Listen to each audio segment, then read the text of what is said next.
Very good morning 9th and 10th class. आपकी book से हमने 2 चैप्टर ऑलरेडी ख़त्म कर लिए हैं। इंग्लिश की आपकी फ़र्स्ट फ्लाइट की जो बुक है उसमें से 2 चैप्टर हम ऑलरेडी कर चुके हैं। A letter to god, Nelson Mandela. आज हम अपना 3rd चैप्टर कर रहे हैं, 2 stories about flying. 2 stories about flying जो है एक छोटी सी स्टोरी है जिसमें से 2 स्टोरीज़ गिवन है, जिसमें से आज हम अपनी पहली स्टोरी कर रहे हैं। ये स्टोरी एक सीगुल के बारे में है, एक पक्षी के बारे में है जो समुद्र के किनारे रहते होते हैं, उनके बारे में ये कहानी जो है वो दी हुई है।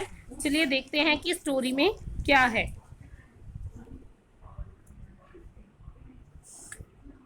The young seagull was alone his on his ledge. जो यंग सीगुल है वो अकेला अपनी लेज पर बैठा था।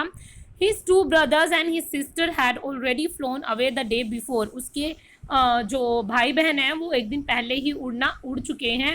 ही had been afraid to fly with them. और उसको जो है अपनी जो उड़ान है, हिज फर्स्ट फ्लाइट जो है उसमें उसको डर लग रहा है। पहली अपनी जो फ्लाई लेना है उसमें वो डर रहा है। Somehow, when he had taken a little run forward to brink of the ledge and attempted to flap his wings, he became afraid. जब उसने अपनी पहली जो है उड़ान भरना शुरू किया था तो वो क्या था, बिल्कुल डर गया था और वो नहीं ले पाया था। The great expanse of sea stretched down beneath and it was such a long way down, miles down। मतलब कि वो क्या कह रहा है कि अपने आप को इतनी दूर और इतना ऊंचा उड़ता हुआ वो नहीं देख पा रहा था और उसको क्या चीज़ लग रही थी कि आप उड़ नहीं सकते हो। बिनेट्स डाउन, उसको बहुत ज़्यादा क्या लग रहा था, बहुत ज़्यादा दूर लग रही थी। जो उड़ान थी थोड़ा सा दूर ही, उसको बहुत दूर लग रहा था। He felt certain that his wings would never support him. उसको लग रहा था कि तुम्हारे जो पंख है वो तुम्हें कभी सपोर्ट नहीं करेंगे। So bent his head and run away back to the little hole under the ledge where he slept all night. मतलब कि वहाँ पर अपने ही लेज पर वो वापस चला जाता है। क्या करता है, जहाँ सर अपनी मतलब कि उड़ने के लिए एक बार कॉर्नर पर आता है, फिर वो डर जाता है और वापस वहाँ पर सोने के लिए चला जाता है। मतलब डर जाता है, उड़ना नहीं चाहता। Even when each of his brothers and his little sister whose wings were far shorter than his own ran to the brink. मतलब कि जो उसके बहन भाई हैं जिनके पंख उससे छोटे थे वो भी अभी उड़ रहे थे। मतलब कि बहुत अच्छे से अपनी उड़ान भर रहे थे, बहुत अच्छे से अपना काम कर रहे थे। बट जो वो था वो इस तरीके की चीज़ें नहीं कर पा रहा था।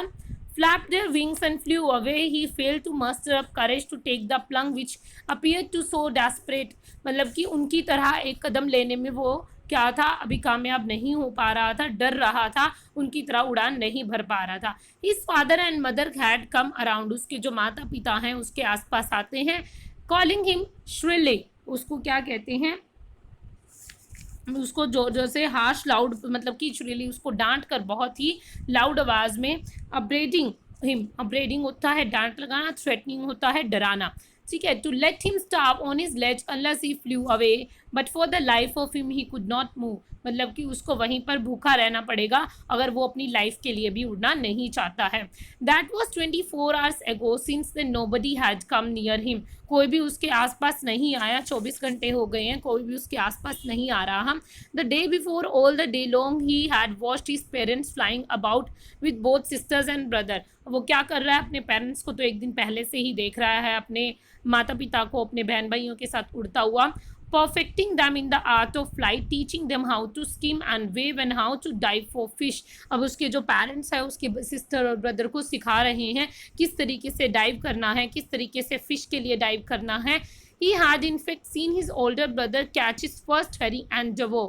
मतलब कि क्या कर रहे हैं, अपने उसको पहला अपना जो निवाला है या पहला जो खाना है जो उसने अपने लिए एक फ़िश को पिक किया है, उसके भाई ने उस चीज़ को भी देख रहा है। Standing on a rock while his parents circle around raised a proud cackle. मतलब कि उसके जो पेरेंट्स हैं एक सर्कल बनाकर उसके लिए प्रेज अप्लॉज करते हैं, उसको अप्रिशिएट करते हैं उसके लिए।